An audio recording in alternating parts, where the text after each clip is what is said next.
जय माता दी, हर हर महादेव, जय माँ काली। आशा करती हूँ सब अच्छे होंगे, स्वस्थ होंगे। तो कल की वीडियो में हमने बात की थी 10 महाविद्याओं की जो प्रथम देवी हैं वो माँ काली। माँ काली के बारे में हमने कल कुछ चर्चा की थी और आज हम बात करेंगे माँ की दूसरी महाविद्या माँ तारा के बारे में। मैंने अपनी पिछली कई वीडियोज़ में बताया भी है कि हमारी जो आदि शक्ति है माँ पार्वती, उनकी 10 पर्सनैलिटीज़ हैं। उन्हीं में से जो दूसरी पर्सनैलिटी आती है वो आती है माँ तारा। इनके बारे में ये जानना आवश्यक है कि इनका क्या स्वरूप है, ये किस पर्सनैलिटी को दर्शाती हैं, उनके क्या क्या गुण हैं, क्योंकि माँ आदिशक्ति ने स्वयं को 10 हिस्सों में विभाजित करके प्रकृति का ही मैसेज दिया है, जो कि अपने में सृष्टि और सृष्टि से बाहर भी जो कुछ भी है सब इन्हीं में विद्यमान है। उसी में दूसरी ऊर्जा महाविद्या माँ तारा है। उन्होंने भी स्वयं को 3 रूपों में विभाजित किया है। अब इन्हीं जो 10 महाविद्या की जो शक्तियां हैं, इनमें 2 ही ऐसे रूप हैं, 2 रूपों में ही 10 महाविद्या प्रेजेंट होती है कि जिनमें माँ का उग्र रूप भी है और सौम्य रूप भी है। 2 ही ऐसी शक्तियां हैं जिनका उग्र और सौम्य दोनों रूपों में प्रेजेंटेशन होता है। बाकी की जो देवियां या तो केवल उग्र हैं या फिर केवल सौम्य हैं। तो यहाँ उग्र का अर्थ ये नहीं होता है कि वो क्रोध में हैं। उग्र का अर्थ यहाँ है कि वो बहुत स्ट्रिक्ट हैं, तीव्र हैं, यानी उनका जो वेग है वो बहुत ही तीव्र है। ये दिखती भी ऐसे ही हैं। इनके भैरव जो हैं वो अक्षोभ्य है। देवी तारा का जो स्वरूप है उसमें इनके हाथ में एक कटा शीश रहता है, जिसमें से हर वक्त रक्त टपकता रहता है, और जो आपको बाहर निकली हुई जीभ इसमें दिखाई देती है माँ के स्वरूप में, उस जीभ से भी हर वक्त रक्त टपकता रहता है। इनके एक हाथ में कैंची होती है जो कि हमारे कर्मों को काटने का कार्य करती है। माँ का स्वरूप लंबोदरी है, यानी जिनका पेट बाहर निकला होता है। अब इनका पेट बाहर इसलिए निकला होता है कि इनके भीतर सब कुछ समाया है। इनका दूसरा नाम भवतारिणी भी है। ये आपको प्रत्यलीड़ा मुद्रा में देखने को मिलेंगी। शिव के ऊपर इनका पैर रखा मिलता है, यानी ये शिव के ऊपर बैठी होती हैं, जो कि उस वक्त शिव नहीं होते बल्कि शवरूप होते हैं। और यही इनके भैरव भी हैं, अक्षोभ्य जिन्हें कहा जाता है। ये दर्शाता है कि माँ तारा अहम को हरने वाली होती हैं, यानी कि अहम से मेरा अर्थ है केवल वो अहंकार नहीं जिसे हम अहंकार कहते हैं, वो अहंकार की मैं बात नहीं कर रही हूँ। यहाँ मैं अहम की बात कर रही हूँ, वो वाला अहम जैसे हम कहते हैं ना कि ये मेरी प्रॉपर्टी है, ये मेरा पैसा है, ये मेरा परिवार है, ये मेरे भाई बहन है, ये मेरे दादा दादी, ये मेरे नाना नानी है, मतलब मैं, यानी जहाँ पर हम ये दर्शाते हैं कि ये मेरा है, ये उस मेरा और मैं को समाप्त कर देती है। इसलिए जो इनके समीप जाना चाहते हैं, साधना करना चाहते हैं, इनको प्राप्त करना चाहते हैं, उनको सबसे पहले अपने अंदर से ये मैं वाली भावना को हटाना अति आवश्यक होता है। यानी हमारे जो भ्रमित जाल है ये उन्हें काटती है, मेरा और मैं वाला भाव ही समाप्त कर देती है। और शिव के ऊपर पैर रखे वाले स्वरूप में माँ तारा यही दर्शाती है कि उनकी कृपा पाने के लिए व्यक्ति को अपना अहम त्यागना बहुत ही जरूरी है। मेरा वाली भावना को त्यागना अति आवश्यक है। जिस प्रकार शिव नहीं निर्जीव शव की तरह पड़े हैं, उसी प्रकार स्वयं को मोह से दूर करके एक निर्जीव की तरह माँ को समर्पित कर देना होता है। यानी कि निर्जीव का यहाँ पर अर्थ ये हो गया कि अपने पथ पर पड़े रहना, कोई भी उस पर यातनाएं हो या कुछ भी, किसी भी चीज़ का मतलब बाहरी चीज़ का कोई भी असर ना हो, इस प्रकार से। तो अब दूसरे स्वरूप की बात करें तो वो है नील सरस्वती। माँ तारा का एक स्वरूप नील सरस्वती के रूप में भी प्रचलित है, जो कि सौम्य रूप भी कहा जाता है माँ का, नील सरस्वती। पूरा ब्रह्मांड जो है वो माँ तारा का शरीर कहलाता है,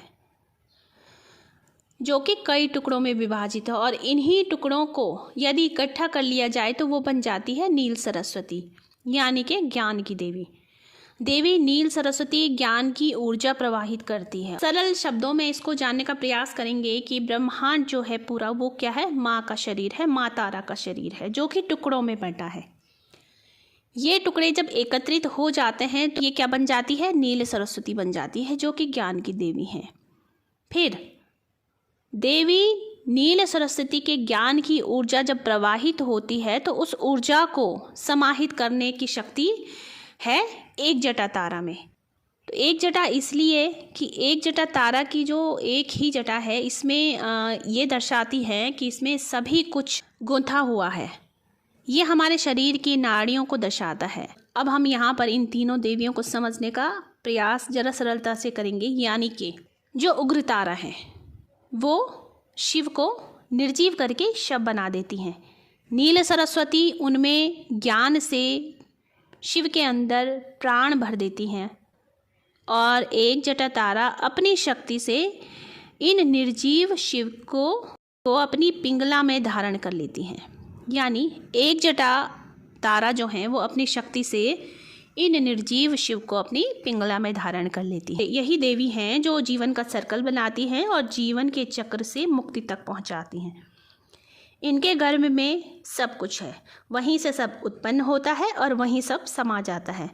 माँ तारा के यंत्र में जो सिंबल होता है वो होता है यूनिट टाइप से बना होता है, ट्रायंगल होता है उल्टा, जो उस ट्रायंगल के बाहर से सर्कल बना होता है उसमें 8 पंखुड़ियाँ होती हैं। देवी तारा के यंत्र में सदैव ही 8 पंखुड़ियाँ होती हैं। कुछ यंत्र पर पंखुड़ियों पर मंत्र भी लिखा होता है, लेकिन कुछ पर नहीं होता है। ये डिपेंड करता है कि आपने कहाँ से यंत्र लिया है और किस कार्य के लिए यंत्र लिया है। बात करते हैं ब्लू पार्ट की, यानी देवी तारा का जो स्वरूप है ये नीला क्यों है। इसमें एक कथा आती है कि जब समुद्र मंथन हुआ था तो समुद्र मंथन से रत्नों के साथ साथ विष भी निकला था, और विष ऐसा था कि एक ही बार में समस्त तीनों लोगों को समाप्त कर सकता था, जिसे हलाहल कहा जाता है। उसे ग्रहण करने की शक्ति किसी देवता में नहीं थी। कोई भी देव उस विष को ग्रहण करने के लिए आगे नहीं आए। तो केवल एक महादेव ही ऐसे देव हैं जिन्होंने ये विष भी ग्रहण किया।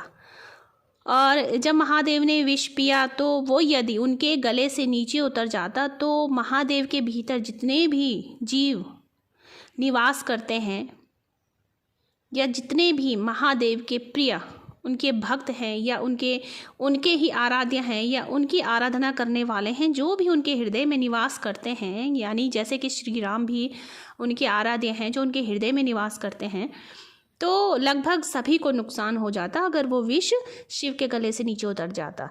उस वक्त जिन देवी ने उस विष को गले में ही सील करने का कार्य किया वो देवी हैं माँ तारा, जो कि यूनिवर्स की एम्बॉडीमेंट भी हैं।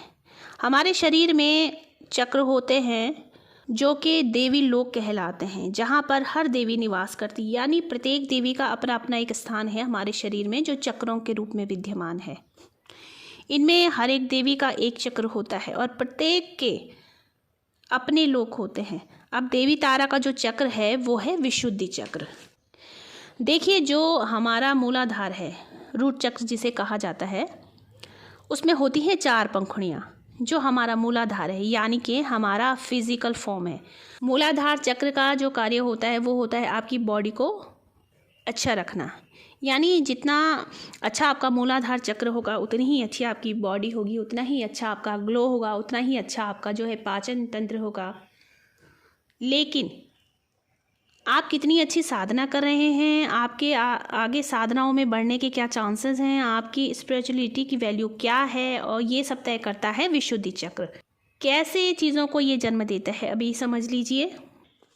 देखिए, यहाँ पर विशुद्धि चक्र जन्म किस प्रकार से देता है, इस बात को सरलता से समझिए। विशुद्धि चक्र होता है कंठ में। जब आपका विशुद्धि चक्र पूरा खुल जाता है तो आपके जो कथन होते हैं वो सत्य होने लग जाते हैं, यानी आप जो कहोगे वो होगा भी। देवी तारा का जो स्थान है वो है विशुद्धि चक्र, इसलिए उनका स्वरूप नीलवर्ण है, क्योंकि महादेव का जब उन्होंने विष लॉक किया था कंठ में तो वहाँ वो स्वयं विराजमान रहती हैं, इसलिए उनका जो वर्ण रहता है वो नीला रहता है, नील वर्ण की वो होती हैं। और जब भी कोई साधक माता की उपासना करना चाहता है, यानी माँ तारा की उपासना करना चाहता है, उनको प्राप्त करना चाहता है, तो सबसे पहले उसे अपनी वाक शुद्धि करनी बहुत ही ज़रूरी होती है, क्योंकि वो बैठती हैं विशुद्धि चक्र में, जो कि कंठ में होता है। देवी तारा के पूरे भारत में 2 ही मंदिर हैं। एक मंदिर, जो पहला मंदिर है, वो है वेस्ट बंगाल में, जो तारापीठ के नाम से प्रसिद्ध है, शक्तिपीठ भी कहा जाता है।